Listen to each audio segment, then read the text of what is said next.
हैं the viral times और मैं हूं आपके साथ श्रेया पांडे। आत्मनिर्भरता ही एक मार्ग है राष्ट्र को सर्वोच्च बनाने के लिए।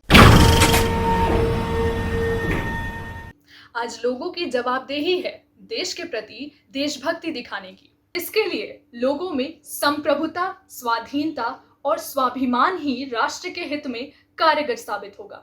भारत चीन सीमा विवाद को मद्देनजर रखते हुए 12 मई को मोदी जी ने देश को संबोधित करते हुए आत्मनिर्भर बनने की बात कही और इसका परिणाम देश के हित में दिखना शुरू हो गया। आज कई सारे लघु से लेकर मध्यम वर्ग के लोग चीन के सामानों का बहिष्कार कर स्वदेशी सामानों का उपयोग करने लगे हैं।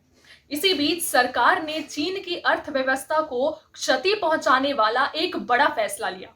टिकटॉक समेत 59 चीनी ऐपों पर प्रतिबंध लगा दिया। इन चीनी ऐप्स पर प्रतिबंध लगाने का मकसद सरकार ने राष्ट्र सुरक्षा बताया है। इससे पहले संयुक्त राष्ट्र अमेरिका ने भी चीनी मोबाइल कंपनी हुआवे पर राष्ट्र सुरक्षा को ध्यान में रखते हुए प्रतिबंध लगा दिया था।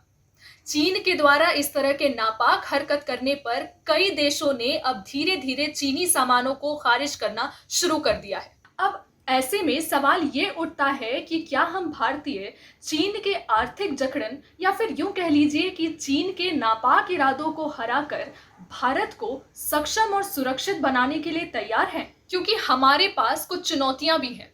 इस बात को नजरअंदाज नहीं किया जा सकता कि भारतीय चीन आयात मात्र 14% ही है। हम चीन से इलेक्ट्रॉनिक उपकरण, मोबाइल फोन और दवाइयों के रसायन जैसे चीजें आयात करते हैं। इस बात में भी कोई दो राय नहीं कि यह सारी चीजें हमारे देश में उपलब्ध नहीं है, लेकिन चीन से सामान मंगवाने का मूल्य कारण सामान पर लगने वाला लागत है, जो कि भारतीय सामानों की तुलना में काफी कम है। पर यह कीमत इतनी भी नहीं जो हम अपने देश के हित में चुका न सके। हमारे देश के कुछ अनुभवी लोगों का कहना है कि चीनी वस्तुओं का बहिष्कार करने पर हमारे देश के लोगों के रोजगार छिन जाएंगे। कोविड-19 के खिलाफ संघर्ष में पीपीई किट यानी पर्सनल प्रोटेक्शन इक्विपमेंट प्रतिदिन लगभग 5 लाख बनाकर हमारे देश ने अपनी क्षमता को दर्शाया है। जो पीपीई किट हम पहले चीन से आयात करते थे, अब हमारे ही देश में बनाया जा रहा है। अब भारत चीन को उसी के भाषा में जवाब दे रहा है।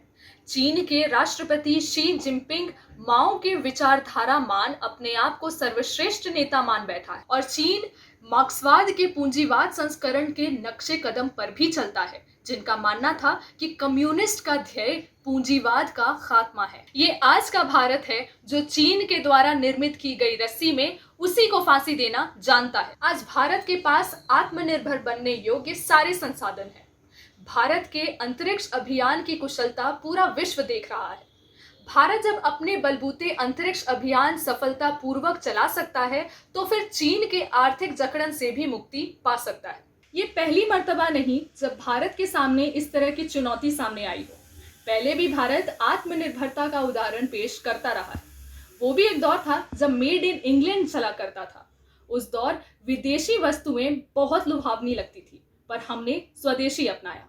तब पश्चात देश आजाद होने के बाद भी कई मर्तबा इस तरह की मुश्किल घड़ी का देश को सामना करना पड़ा है। भारत पाकिस्तान युद्ध के दौरान तत्कालीन प्रधानमंत्री लाल बहादुर शास्त्री ने महसूस किया खदान में कमी। शास्त्री जी ने देश की जनता से अपील की सप्ताह में एक दिन उपवास करने को, और जनता ने भी सहसहमति से राष्ट्रहित के लिए इसे स्वीकारा। जन भागीदारों, बूढ़ों से लेकर बच्चे, सबने अपना उत्कृष्ट योगदान दे आत्मनिर्भर रूपी सीढ़ी कर चढ़ना प्रारंभ कर लिया। 1967-68 भारत ने तय किया खदान, आत्मनिर्भर का लक्ष्य, कृषि समृद्धि बनाने का लक्ष्य तय किया। हरित क्रांति हुई और जिसका परिणाम आज भारत इतनी मात्रा में खदान उत्पादन कर रहा है। इन तमाम पहलुओं को ध्यान में रखते हुए भारतीय नागरिक होने के नाते मैं एक सवाल का जवाब आपसे भी चाहूंगी।